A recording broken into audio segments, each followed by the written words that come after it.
Good afternoon, everyone, and welcome to today's webinar. My name is Natasha Kipper, and I'm the Training Services Manager at QubicaAMF. Thank you for joining us today for part 2 of our original webinar hosted a couple weeks ago, Getting Prepared to Open. We want to continue by helping you and your staff prepare for reopening by moving past technical suggestions and start thinking about what you will have to change in your processes and operation. Many of you are wondering, all of us are wondering, what will this new concept look like? Please keep in mind, every center is located in a different region and different market, and therefore has to follow different guidelines and procedures, which will result in a unique situation for all of us. There won't be one size fits all kind of situation, and you will have to adapt and learn from suggestions to leverage what you need to be successful. But first, let me introduce you to our experts today. From our QubicaAMF team, with me today, I have Kyle Calcote, who is the online learning specialist and our webinar manager. Kyle handles everything on the back end, all of the technical components of this webinar, and will periodically answer your questions via the chat feature and provide you with information you request. As always, we will bring up your questions during the webinar and open them up for discussion and collaboration as well. Next with us today also is Brian Kane. Many of you know from attending our previous webinars, Brian is an owner-operator of a bowling center in Pennsylvania, Canes Lanes, and also the senior scoring technology expert here at QubicaAMF. With many decades of experience in the bowling industry, Brian has been an invaluable asset not only to our company, but also to our customers and the bowling community. And today we also have a special guest with us, Tim Boss. Tim is the owner and operator of Sequoia Pro Bowl, a member of the National BPAA Board of Directors, and also a member of the BCAO Strategic Planning Committee and Coronavirus Reopening Task Force in his home state of Ohio. Tim has kindly agreed to join us today as we discuss the subject of reopening of bowling centers, BCAO's plan, and how they are helping centers in Ohio lay out their plans for reopening. Welcome, Tim. It's great to be here. Awesome, Tim. It was great having you. Tim, a few weeks ago, the BCA of Ohio created a reopen task force to develop best practices for bowling centers as they approach reopening their business. And at the end of April, I do believe, that your organization actually submitted their letter to the governor's office with their plans for bowling centers reopening in Ohio. Can you share with us today, how did the Reopen Task Force get started and what was their goal? Well, we have a very aggressive BPAA group, the BCAO in Ohio, and kudos actually go out to our state executive director, Jenny Martin Clark, and our president, Jordan Rhodes, because they were listening to the governor speak each week or each day. And the governor asked business for guidelines from industry. And these guys stepped up and got bowling a share in that voice. We have a lobbyist for our group. His name's David Corey. And David's got great congressional contacts. And so Jenny and Jordan convened a task force, picked people from large and small centers, from league and FEC centers, city centers, rural centers, people all across the state so that we'd have a well-rounded group. And we met via Zoom that the BPAA had set up for each of the executive directors to be able to use. And we put together a plan. The goal for that plan was to address the hot topics that we heard the governor talking about, to present what would be a socially responsible sort of plan so that we would get early consideration. And at this point, it hasn't paid off yet, but our voice is being heard. And we've got feedback that they're considering the things that we've asked about the introduction of bowling back to the network. That sounds very promising. Thank you for sharing that. Can you tell us a little bit about the letter you submitted to the governor? What did it say, and why did you feel it was necessary to do this? Well, it was necessary because we obviously all want to get back to business, and the letter actually covered several different categories of information. One of them is education, the education of our centers and the staff at our centers, so that we would be able to do things that are on the hot button list for the governor. Things like, clearly, obviously, hand washing, sneeze protocol, distancing, and in bowling, things like no high fives. And we're committed to creating signage that talks about the things that we have put as best practices for our state. And we also obviously have resource of the BPAA signage that's been created. So we're going to have plenty of messaging for people when they come in. The next part of the letter covered safety and the two sides of that, consumer safety and employee safety. And in addition to the signs, there's commitment to wearing masks and gloves by our people. And one of the important things, I think, was the governor talked a lot about temperature taking. So as a hot button item for him, we included that a best practice would be to take employee temperatures at the start of each shift, and obviously send anybody home who's at all questionable. But sure, with a record of all the temperatures that were taken, we will really be providing a standard that I think is important. Being able to trace something if it ever did go wrong, that's a good place to begin, having that record of our employees. Obviously, absolutely, cleaning in a bowling alley is incredibly important. So we noted the importance of that.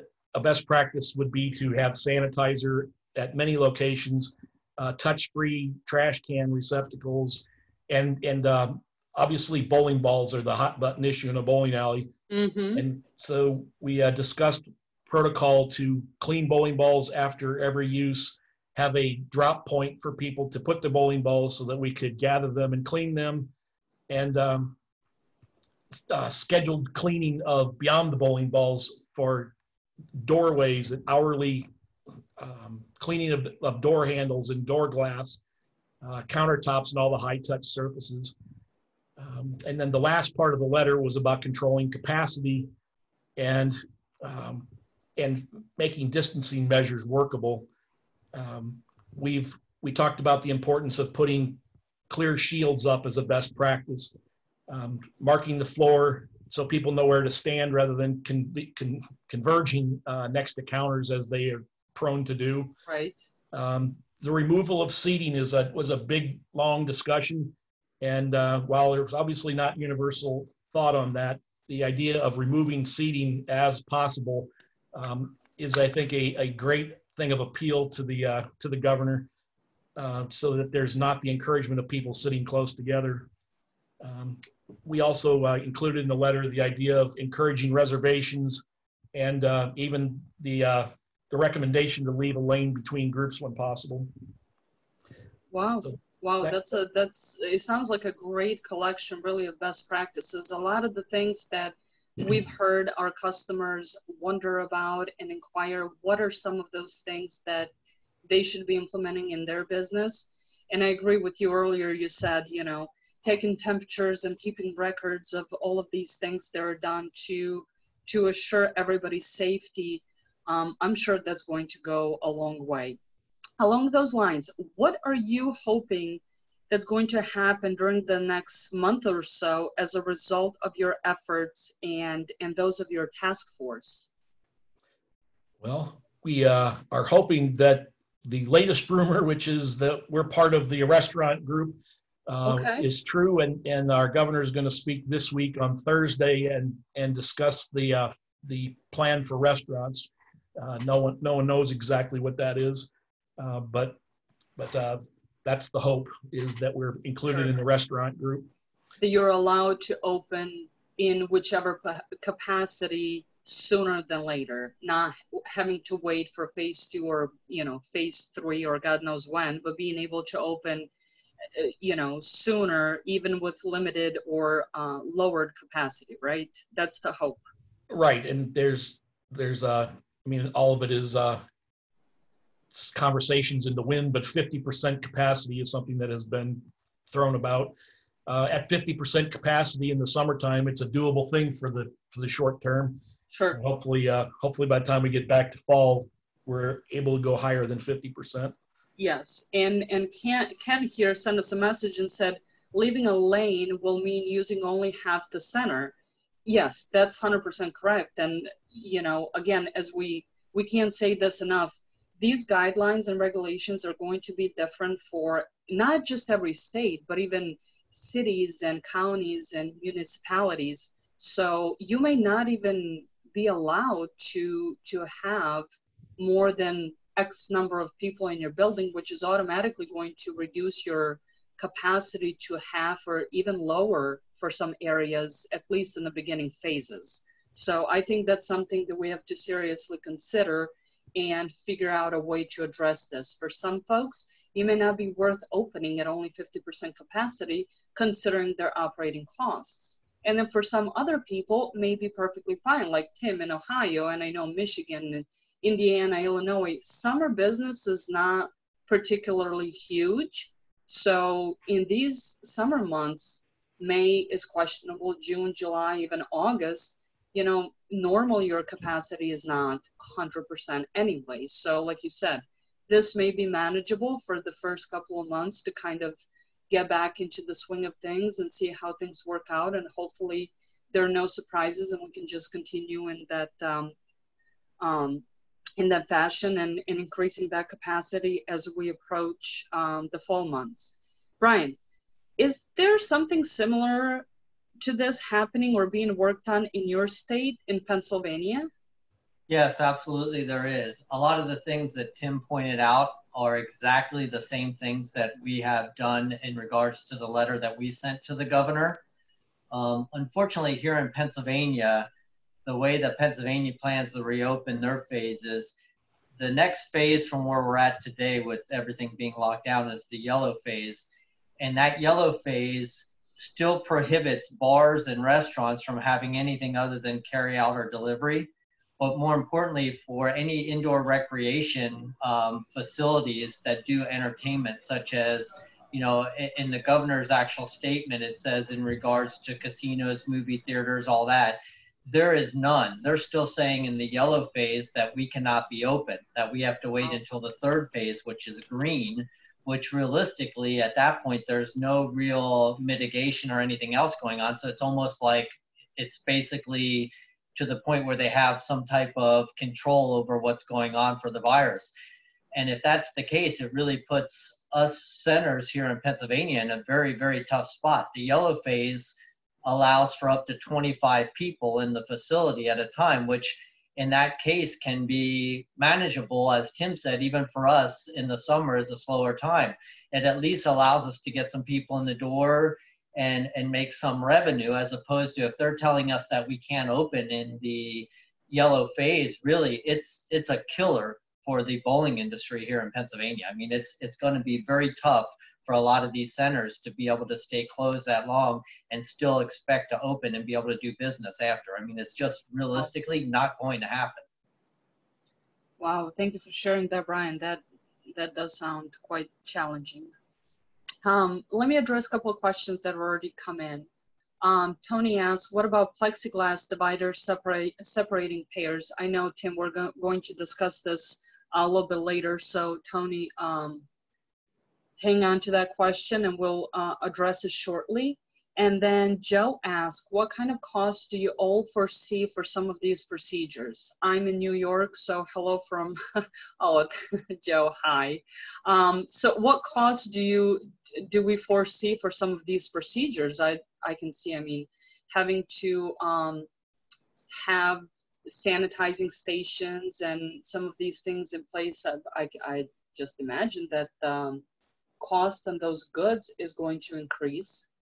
Comparatively speaking to what you used to do before. And then if you decide to have designated staff that's going to go around and either periodically clean the equipment and areas, you know, every hour or so, or after each use, I imagine that your labor cost is going to go up.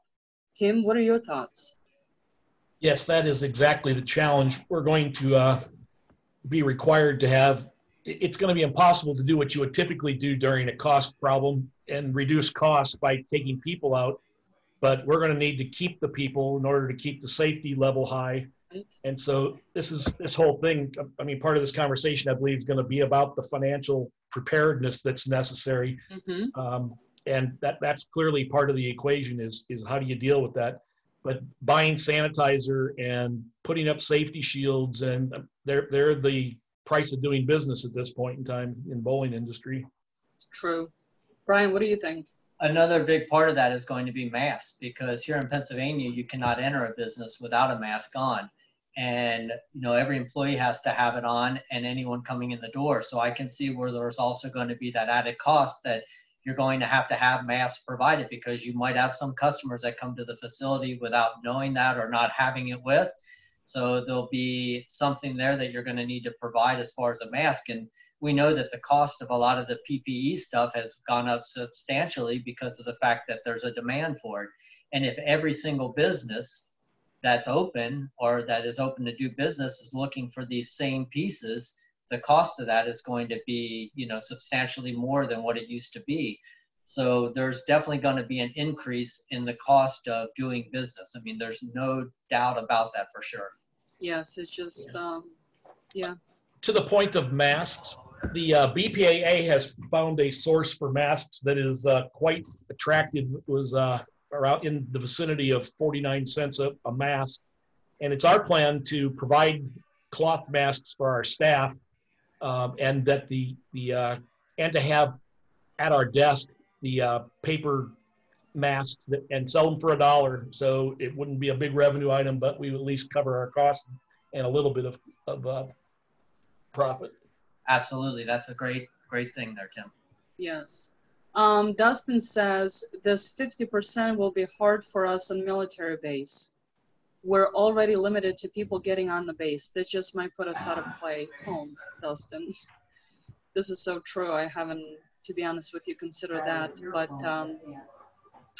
yeah, that's definitely a challenge that we'll have to keep top of mind. And then Ken said he has an 18-lane center, and operating at 50% will be quite challenging. And he said, my town in Iowa is only 10,000 people. How can small centers operate in this environment? Yep, it's going to be tough. Yeah, that's wrong. You're kind of in somewhat of a similar situation here too.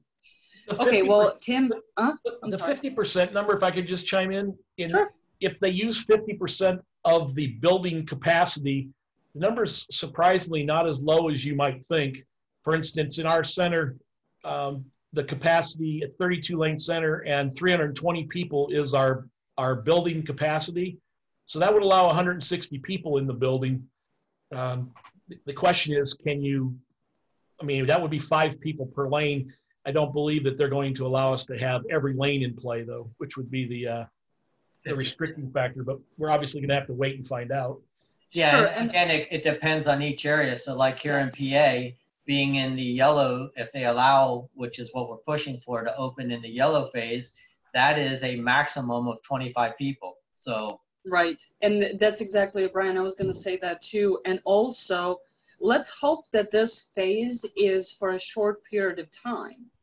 correct. You don't know how this is going to last. In some areas, it may be 2 weeks. In some areas, maybe possibly longer.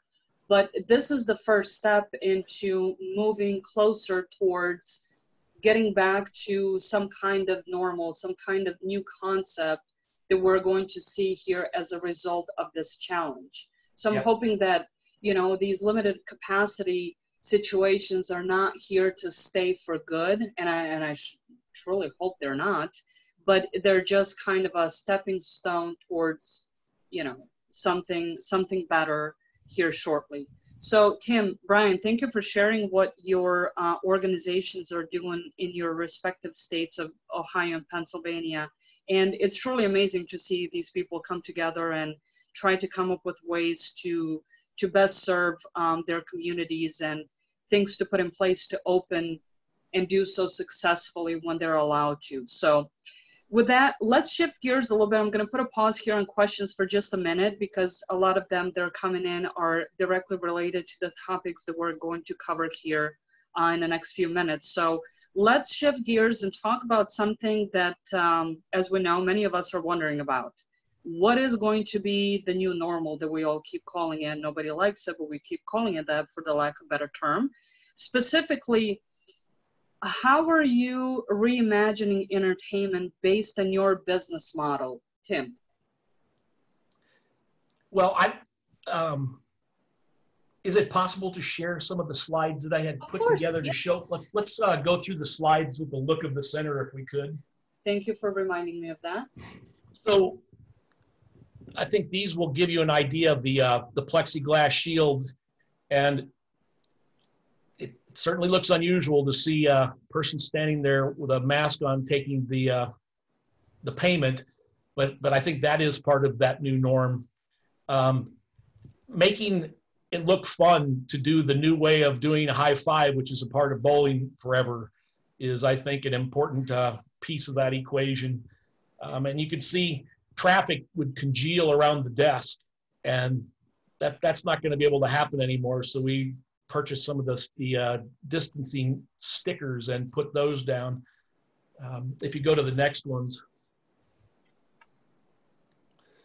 you can see how we're guiding people to the counter. Same thing with the bar. We've got those set up. Someone mentioned putting plexiglass between the lanes.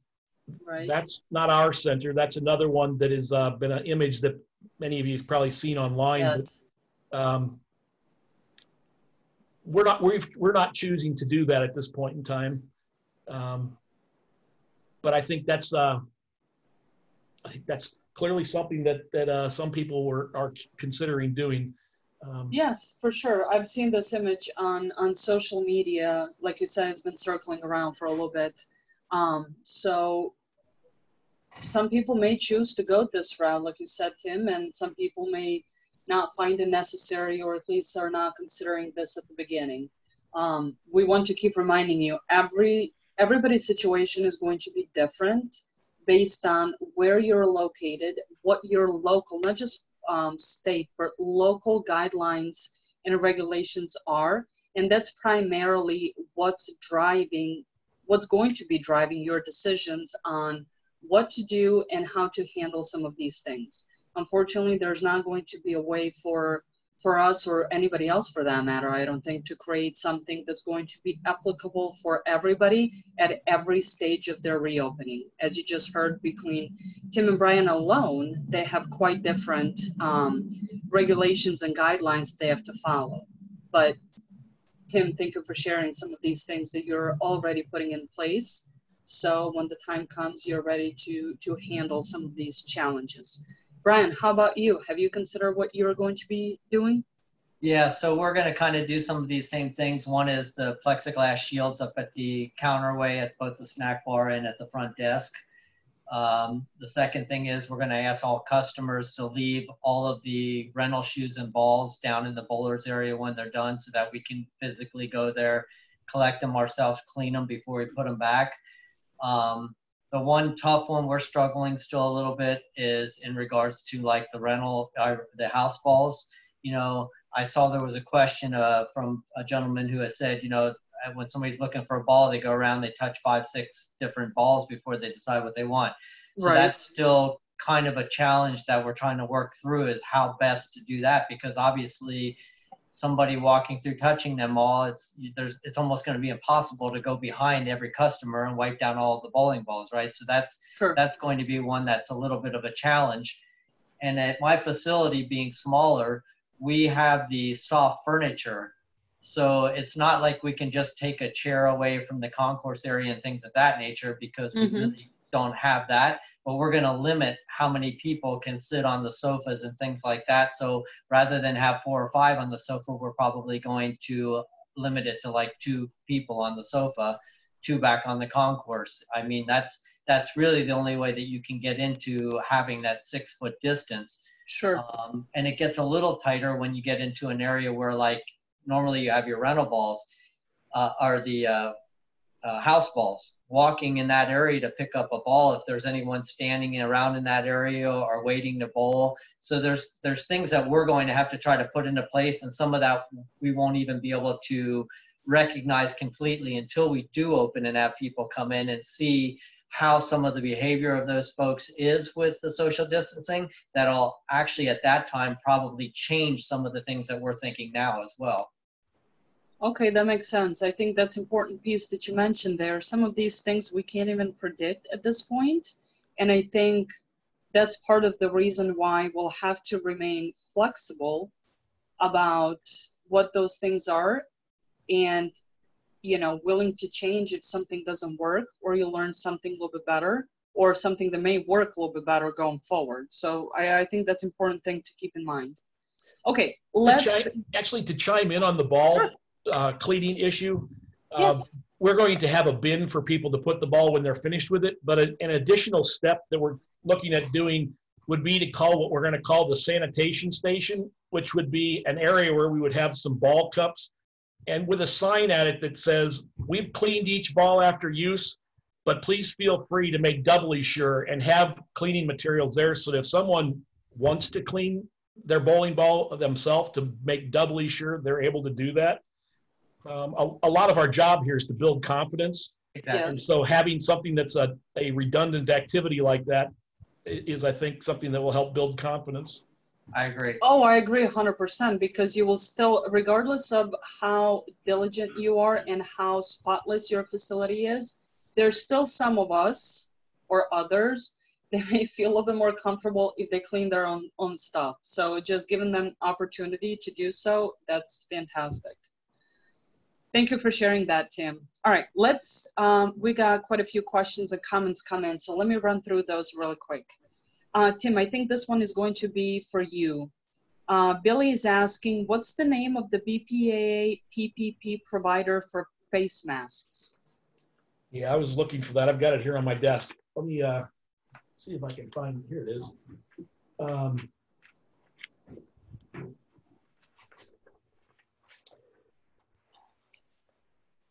What I have is a name of a person at, I can read this email off to you. You know what, Tim? You can also type it in the chat so that way everybody would see it as well. Okay, so I'll do that. Feel free to do that. I'm going to move on to the next question, though. How are centers going to handle food and beverage on the lanes? Oh, this has been a hot topic as well. Yeah. Brian, what do you think? It's going to be tough, I mean, initially, because I'm thinking, what about the fact that, if you have customers and they're wearing masks, it's a little hard to eat. The whole idea was to obviously be clean, right? So if I have to remove the mask to eat and drink all the time, it's going to be a little bit tougher to do. And then my hands clean? I'm going to have food near my face. I mean, it's really going to be depending upon each one of the centers and what they're thinking and how tough the rules are in regards to how they can conduct business.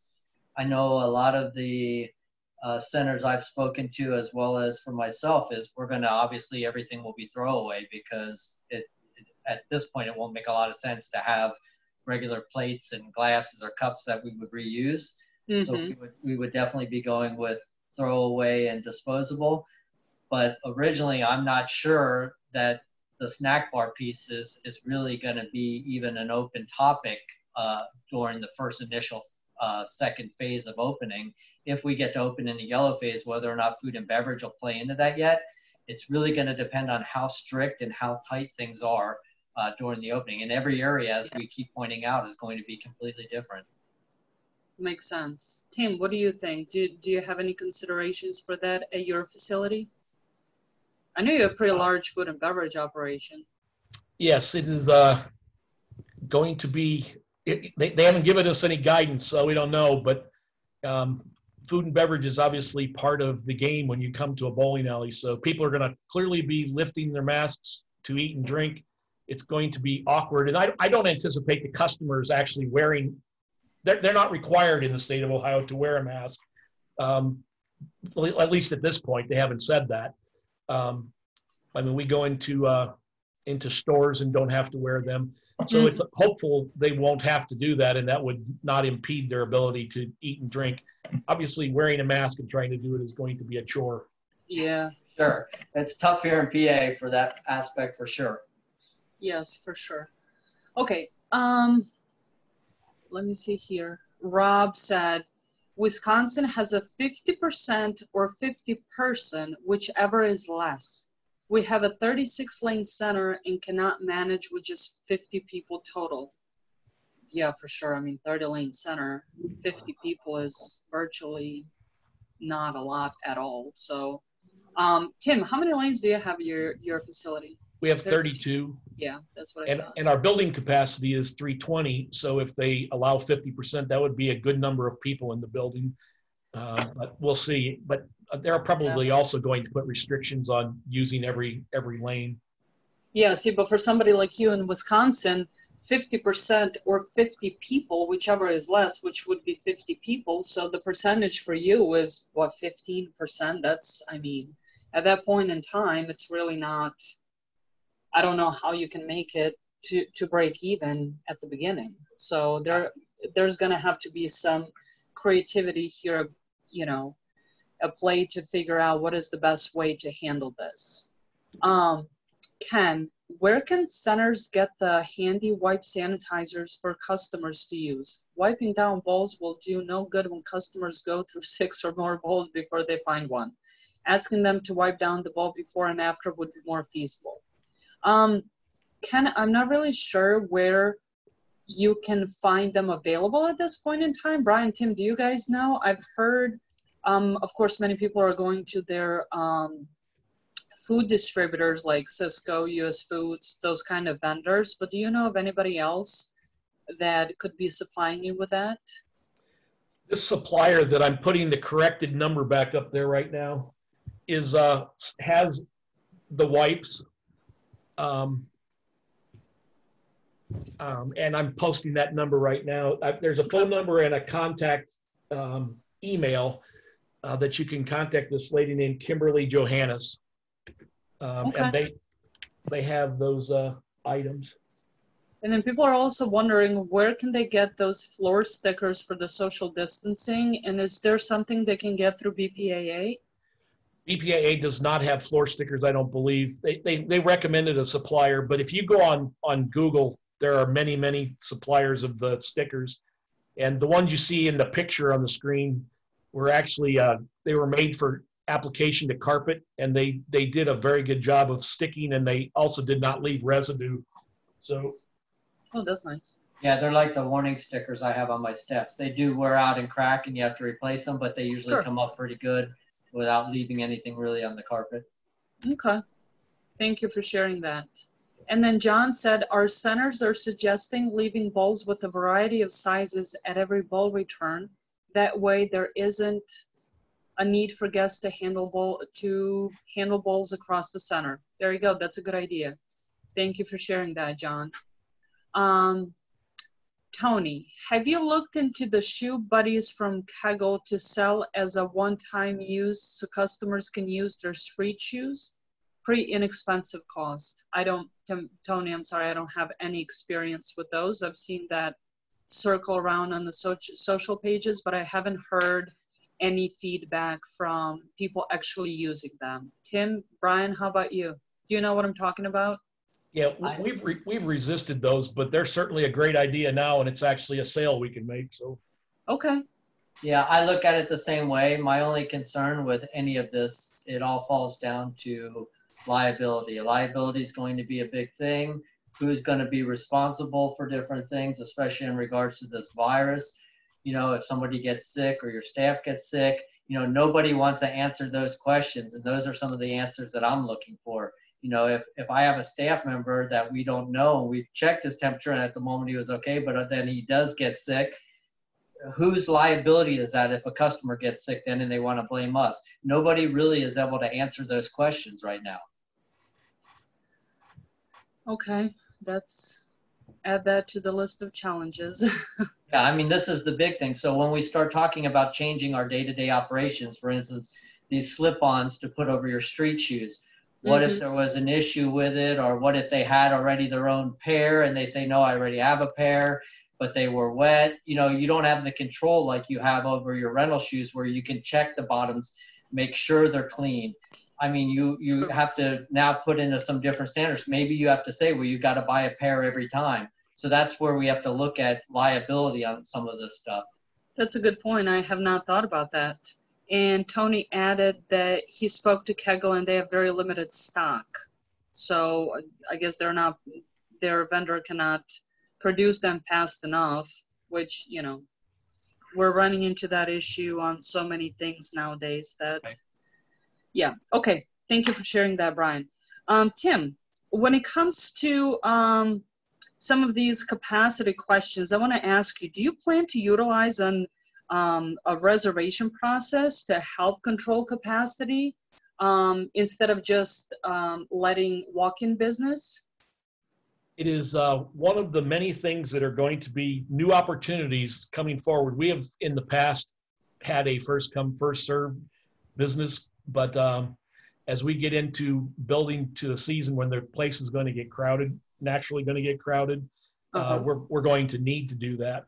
So the answer is yes, but I can't recommend any kind of certain plan at this point because I've not done it until now. Sure, that's fair enough. I love just the fact how you said there's an opportunity. I think there are many things here, while they're challenging, and some of those answers I don't think anybody has, but it's also interesting how some folks are looking at this as an opportunity to, I've heard a lot of people say, make the first impression the second time, so to speak, because people have been away for a while. Now they're coming back, so you have another opportunity to make that first impression. And also the ability to kind of reinvent their business and to make modifications that they wish they could have done before, but didn't really have an opportunity, or maybe they didn't know how. I've heard quite a few folks talking about this in that fashion, and I thought that was quite amazing, because while, again, this is quite challenging and a lot of the questions have not been answered, we also have a unique opportunity to kind of figure out what is our business going to look like going forward. And perhaps we can take advantage of some of the opportunities to come along. Okay, Tim, you mentioned something about financing and, you know, certain capacity. And can you tell us, how are you forecasting your business opportunity over this next year? Or is it even possible to do so, considering so many unknowns? No, it is, it's not only something it's something you have to do. Financial preparedness is going to be crucial. We all understand that as we get to, in our situation, the end of the year is the low point in our bank account, our cash balance. And so we can't go into this unprepared. So a forecast is required. We need to look at our business and say to ourselves, I know this business is not going to come back. For instance, our senior leagues, which have been a big piece of our business, they may be gone forever. They may be limited, but clearly senior business is not going to ever be, I don't believe, what it was for at least the next year. Holiday parties in December are not going to be what they've typically been.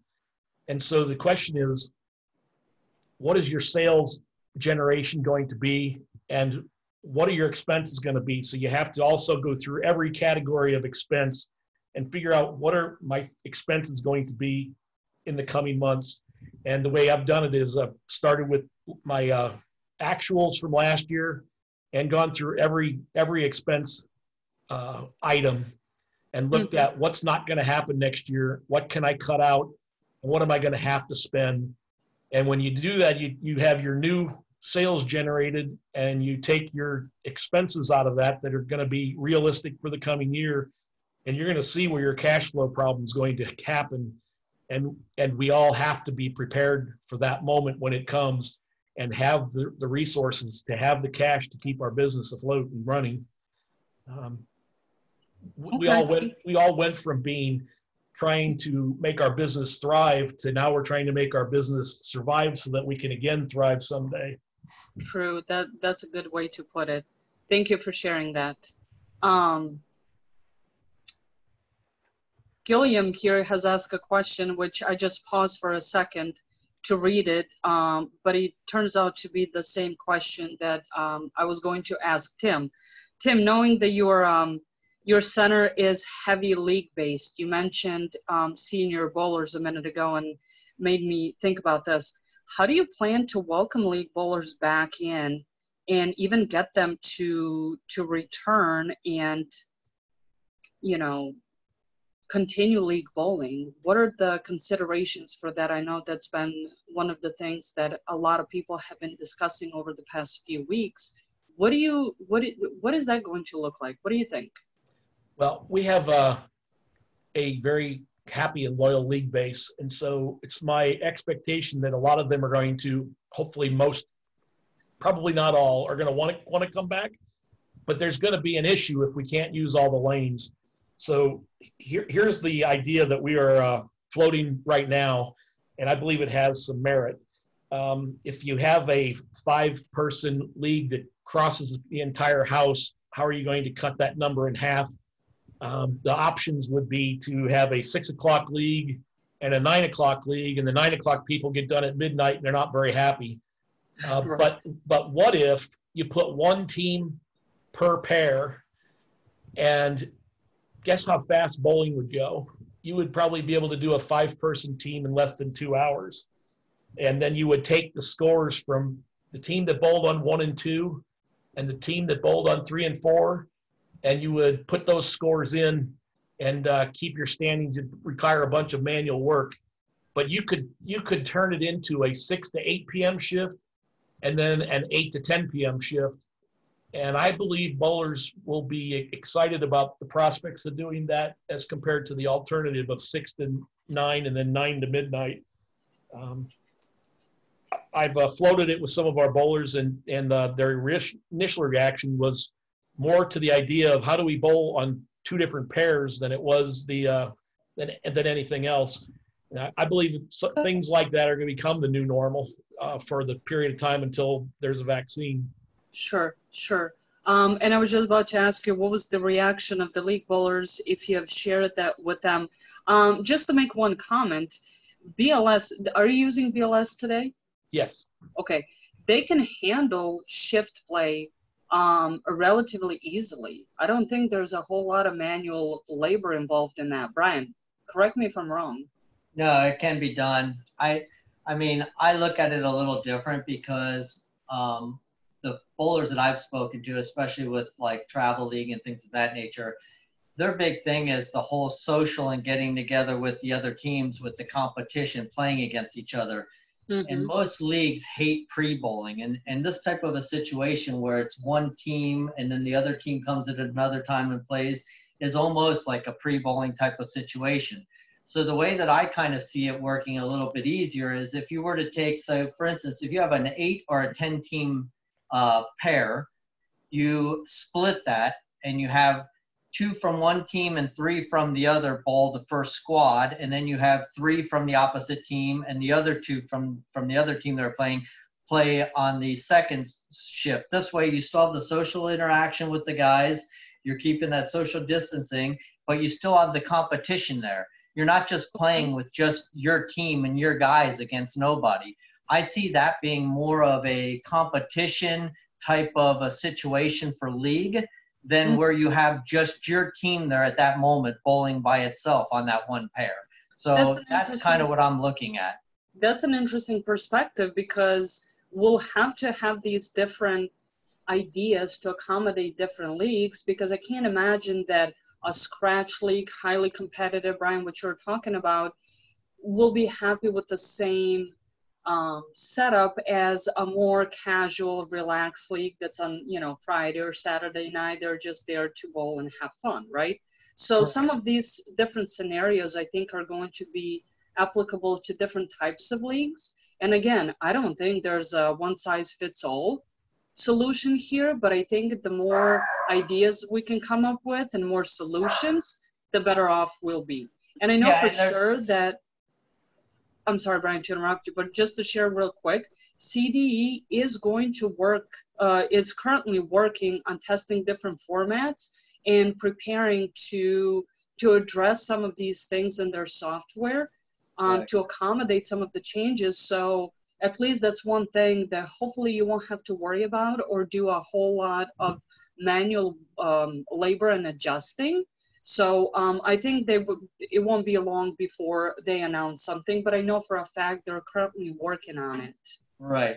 I just know that in the format that I've been thinking of, the nice thing is the fact that you can have like revolving teams. So maybe this week, the 3 that played the early shift are not going to play the early shift the next week. So because maybe they have to get up earlier in the morning, but you can rotate who's there for each one of the squads because it's still going to be the same team members.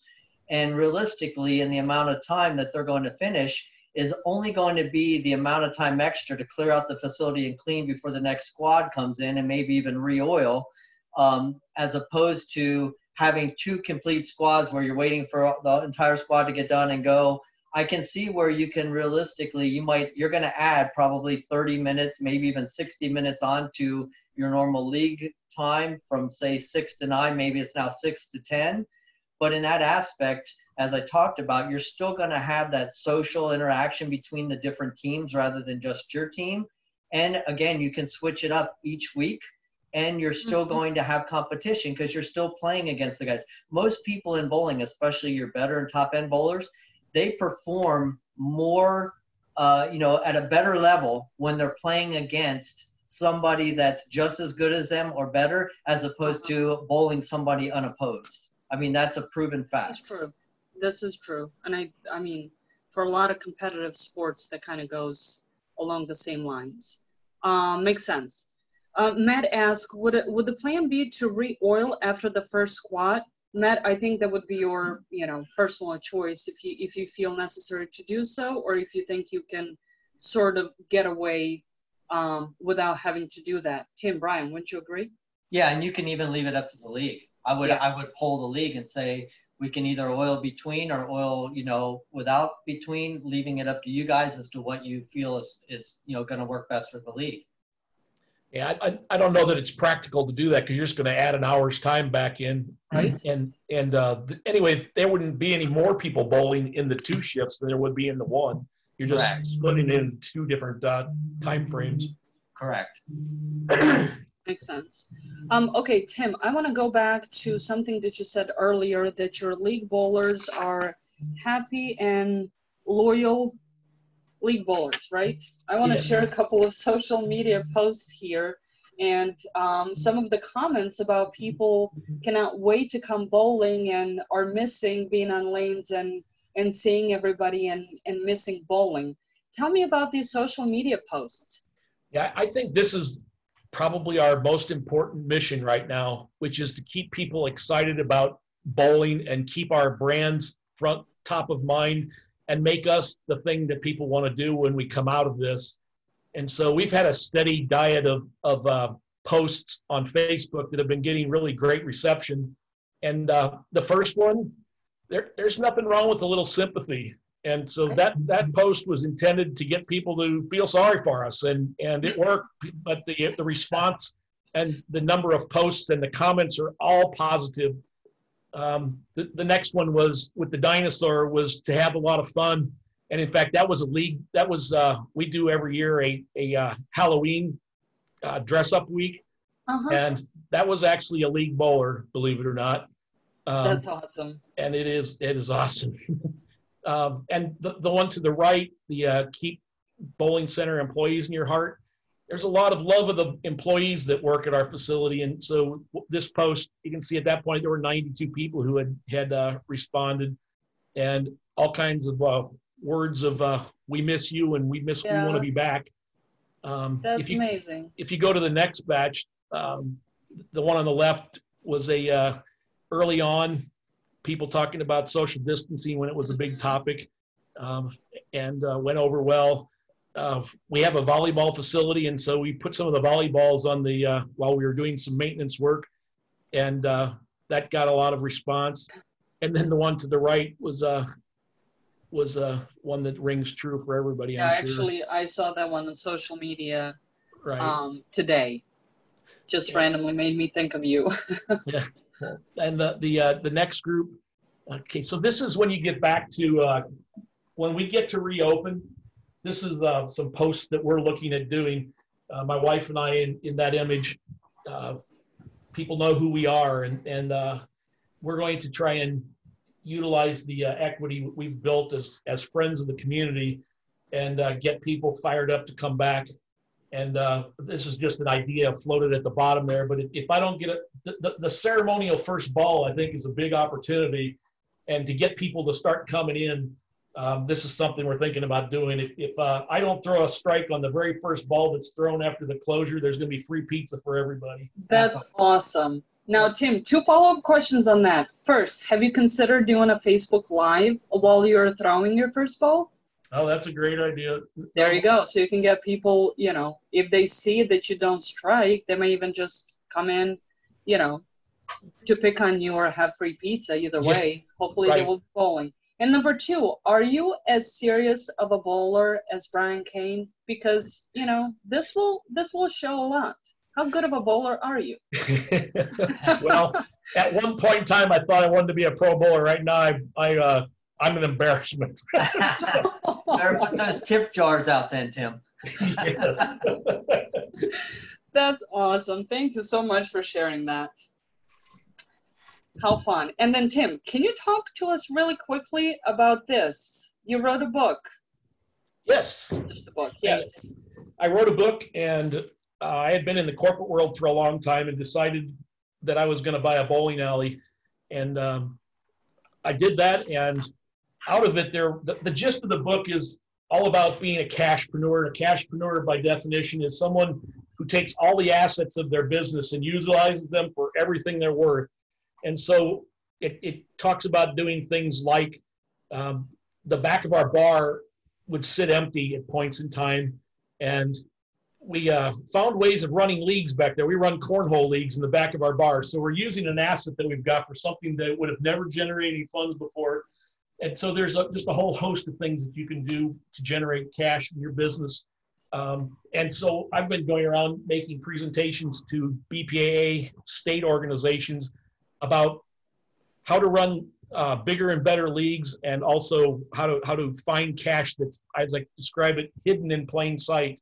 Right. And so ironically, this is going from taking your business and making it thrive, not just survive, to the opposite. Our business needs to survive so that someday we can again thrive. Yeah, that's a great way to put it. Thank you for sharing this with us. I very much appreciate it. Speaking of leagues, we have one more question on the leagues today. Do you see this, what we have discussed before, different league formats and some considerations of social distancing and so on? Do you see this being a new norm for leagues, even next fall? Ken is asking. I think it's going to depend on where we get with the virus and where we get with each state and each area with what they do in regards to it.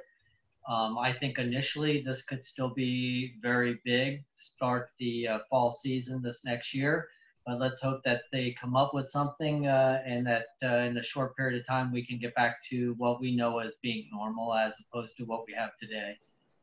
That's the hope, right? Yep. Tim, what are your thoughts?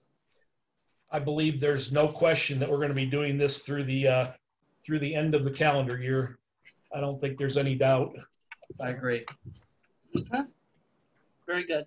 And one more question for both you, Tim and Brian.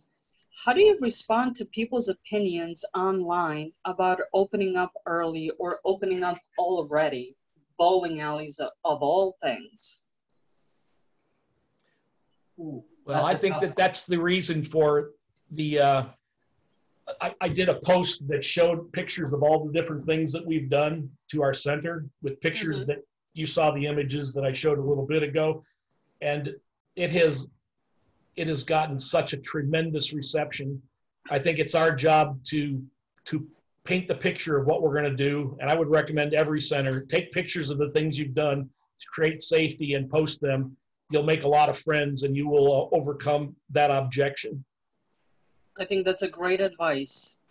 Thank you for sharing that. Brian, what do you think? I agree. I think the biggest thing is making people feel comfortable in your facility, not only your staff, but I think anybody who comes in the door. when it comes right down to it, my opinion is it's up to the consumer themselves as to what businesses they want to be able to go into. Mm-hmm. And they're going to go into the ones that they feel most comfortable in. So I think the more that you can do to make anyone coming into your facility feel safe and secure and have a good time, I think those are the facilities that are going to be able to recover from this more quickly than some of the others. Fantastic. Thank you for sharing that. Yes, I agree with both of you, especially what Tim said. Showing your customers what you're doing to ensure safety and cleanliness of your facility is going to go a long way. Yep. in during this situation. Perfect. Thank you guys for sharing that. I don't see any additional questions that have come in. Alex has shared he has a large center in California, and he's talking to a supplier from China for PPE, and he has provided his contact information for anybody that may be interested in some of those resources. So Alex, thank you again for sharing that with us. Okay, let me quickly switch gears and show you guys some of the resources that we have available. Brian, Tim, can you see a QubicaAMF page on the screen? Yes. Yes. Perfect. Okay. So the resources that we have available, and again, there's no one-size-fits-all solution here. So please take the responsibility to check out all of the available resources and information that is out there to help you overcome this hurdle and this challenge, because there's tons of stuff out there that can guide you through this phase and help you make some decisions that are applicable to you and your center. I'm going to focus here on QubicaAMF resources from our corporate webpage at QubicaAMF.com. If you go to support page, I'm going to click on that again just to walk you through. Our Customer Resource Center, COVID-19, has tons of resources available to you. Beyond the frame, I'm going to talk about this quickly for a minute. We have our webinar schedule. For all of the previous webinars that we have hosted, the recording, you can access it directly from the site here. And then the upcoming webinar schedule is also posted. Our blog posts that we have made available, the blog used to be exclusively for BestX customers. However, a few weeks back, we have opened it to all of our customers to be able to access tons of material and content that we produce on a regular basis. Then we have Maintain Your Center. Again, lots of resources pertaining to how to properly clean your equipment, safety and care of QubicaAMF products, households and rental shoes, all of these things that we've been discussing over several weeks now and finding out how to address some of these particular things, maintenance checklists during prolonged closures, things of that nature. Very, very beneficial resources. And then below, we have other resources also available to you from the industry, from the entertainment industry, the BPAA, IAPA, SBA resources, and then also OSHA and CDC and amusement recovery. Again, one other one that I'm going to remind you of, we've covered this in our previous webinar on the reopening part 1. National Restaurant Association has tons of resources available, and it's actually very helpful. I know also that IAPA has just recently released quite long reopening checklist of, again, several recommendations and suggestions for different types of entertainment facilities that you guys can benefit from. On top of that, let me go back to Beyond the Frame and just show you again the webinar schedule, the links to previously recorded webinars, where this one is going to be posted later today. And then remind you about the next week's webinar. Also tons of relevant and useful resources from BPAA. We're going to, again, have a special guest. Frank DeSocio is going to be with us next week, and he is going to share all of the things that BPAA and Strike 10 Entertainment have been working on. Some quite exciting things. And one additional thing I want to talk to you about is if you have a need for our technical support, you are now able to sign up and receive, schedule an appointment with the technician by filling out this online form. It's at QubicaAMF.com/schedule tech support. You can see the direct address here in my web browser, and then Kyle will include that in the chat for you to have. We know some centers have been closed for quite a bit, a few weeks at least. So we want to remind you that our technical services, technical support has been working on supporting all of our centers and working on quite a bit of content to share with customers as well. So if you need any assistance, if you need a peace of mind to speak to somebody as you are turning on your equipment and getting ready to reopen, I highly recommend that you fill out this form and get in touch with them. And then also don't forget to check out our corporate Facebook page and also Beyond the Frame Facebook group. This also has been created quite a few weeks back, and this page is dedicated to supporting our bowling centers by providing a platform for all of us to share our support content outside the bowling industry, marketing tips, engage with customers, and so on. QubicaAMF continues to share free marketing resources, examples, and success stories of how some bowling centers are able to take advantage of the current situation and still leverage their business and resources within their local communities. As many of you have attended our previous webinars, we've shared on the webinars as well as our Beyond the Frame Facebook group, several of our customers and some of the things that they have done very successfully. And lastly, I'm going to show you a teaser of another thing that QubicaAMF is working on. We're working on producing basically a marketing kit with a lot of goodies that you can utilize at your center. You see it here on my screen, different MMS ads. We've been discussing social distancing and maybe utilizing every other lane or every other pair. We're going to provide you marketing material to be able to utilize to address some of those things.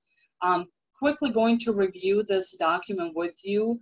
I do want to let you know that this is still work in progress, and this information is going to be available to our customers in the upcoming days. But I wanted to give you a quick preview on what some of these things are going to look like. Brian, you mentioned earlier, you cannot remove your furniture, right?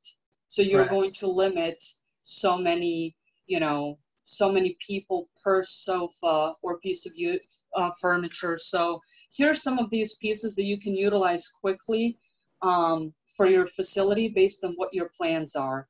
And then, tons of templates for documenting your cleaning checklist for different areas, all sorts of stuff. Courtesy card for those of you, I know quite a few people are discussing having somebody, or I'm sorry, giving customers a card to fill out, and then their lane being set up for them from the front desk. So that way they don't have to utilize the bowler console on there. So again, this is something that we're working on currently, and it's going to be available here in the upcoming days. So be sure to check our QubicaAMF.com support tab, COVID-19 resource page for all of these goodies that could be available to you. And then we do have one more question I want to address quickly. Thank you guys for submitting them while I was talking. Somebody is wondering, does anybody know how centers in Georgia are doing for those centers that have opened, I do believe, a week or so ago? Georgia, Tennessee, and I'm not sure if any other states have allowed bowling centers to open, but if anybody has any feedback on that, I know people are eager to hear how things are going, especially Georgia being one of the states that got criticized heavily on news media and social media for being open, but as Tim shared, we know those folks are working very hard to make sure they assure safety of their staff and their customers. So if you have any feedback, please share that. And let me go through a few more questions that have come in. Those sheets will be available in the support section. Yes, the marketing kit will be available in the support section for you to access and download the material. Let me see. Tennessee went back on their order and center's not open yet. Georgia center's not doing well at all yet. Probably meaning the capacity or the volume is not very high at all, because I imagine people are maybe a little bit nervous to still go out. What online reservation system integrates with Concur? Online reservation system, Brian? May I refer to you? Concur has its own online reservation that integrates with it. Right. There's some talk into what's going to happen with that piece, so I would say stay tuned for some more details on that. Yes, but we don't we don't integrate with a third party on that. Okay, no. That's what I thought. Oh, there's another question. Does anyone know how the centers in Georgia are doing? Awesome. Can close since March 17th. Okay, I think, if I'm not mistaken, Kyle, please let me know if I've missed anything, but I do believe I have addressed all of the questions that have come in. If not, Kyle will let me know. I want to thank you all so much for participating in today's webinar. We hope that you enjoyed it and found it beneficial. Tim, Brian, thank you so much for sharing all of your resources and information. As I mentioned, a recording of this webinar will be available on our website. And one more time, quick reminder, if you would like to schedule a call to ask a question or get assistance during your reopening, please contact our technical support by completing the online form. And I do believe Kyle did share the link in the chat box. And once you do that, one of our technicians will contact you to schedule an appointment. Even during this challenging time, they have been working very hard to not only assist customers with technical issues, but on being proactive and assisting in best practices and assistance for a smooth reopening. They have attended our webinars and share a lot of their best practices in creating a lot of the content that has been shared on our support page. And I do have another question. What center had those red dividers up in the picture? Andy, I am really not sure. Tim, do you know? No, I do not. I saw that online. Okay. Natasha, can you hear me? I can. Yeah, this is Jim Grant. The name of that center, it's Round Lake Lanes. It's in northern Illinois, not far from where I am, just over the Wisconsin border. And those are welding. He found them like on a welding site. Those are basically welding partitions. And it looked like he sent me the site last night. I think I can find it and post it probably. But I want to say they were in the neighborhood of $90 each or something like that. If I can find that, yeah. Oh, actually it's called Lakes Bowl, Lakes, in Round Lake, Illinois. And they got those from Uline, and they're called welding partitions. Interesting. So, yeah. Thank you for sharing that, Jim. Sure. And Al also added, yes, dividers are welding curtains. Okay. Uline.com. William Hurd, $49 each. This is a perfect example how, we can find things from other industries that could be beneficial to us as well. Not just learning best practices and ways to address some of these issues and overcome some of these challenges, but also things that are used in other industries could very well be applicable to us as well. So thank you all for sharing this information. And Tim, thank you for providing the picture. Very much appreciated. That's also why this webinar series has been so great, because all the feedback that we get from all of you guys that have been attending has been significant for everyone that's been involved. Yes, absolutely. Thank you, Brian, for bringing that up. Yes, I agree 100%. All right, I'm going to ask one more question of our two experts, Tim and Brian. If you had any words of wisdom or encouragement for your fellow proprietors and the bowling industry in general, what would that be? I'll go first if I could. I would say to everybody that this will end. I know you've heard that a million times, but I believe that if you look back at what happened on 9/11, people were different after 9/11, and a new generation of people came out of that. The millennials became cemented in our world, and I think that we're going to see another new generation of people come out of this. And I think it's, if you look what's going on now, people have become very understanding and much more appreciative of what they have. And I think that that's going to be our new world. I think it's going to be a friendlier, more agreeable place. Very nice. Thank you for sharing that. I agree with that too. Thank you, Tim. Brian, how about you? I would tell everyone, all the proprietors, to keep in mind that bowling has always been recession-proof. It's been war-proof. Our product is a proven product that has been there for many, many, many years and will continue to do so. We just have to hang in there and stay strong, get over this. But once we do, we will come back stronger than we have. And I think all of our customers at some point are going to welcome back bowling and be happy to do so. Absolutely. Thank you for sharing that, Brian. I agree with you. We are social beings. So I don't think, you know, being socially distant will be something that's going to be permanent. So I'm hoping we go back to, you know, some kind of normal sooner than later. Thank you both, Tim and Brian, for sharing everything that you have shared with us and our participants today. To everybody who's joined this webinar today, we appreciate your time very much. We appreciate your input and sharing your ideas with everybody else. And we hope that you stay healthy and well. Thank you again for joining us today, and we hope to see you next week as well. Have a great day, everyone. Thank you, everyone. Thank you.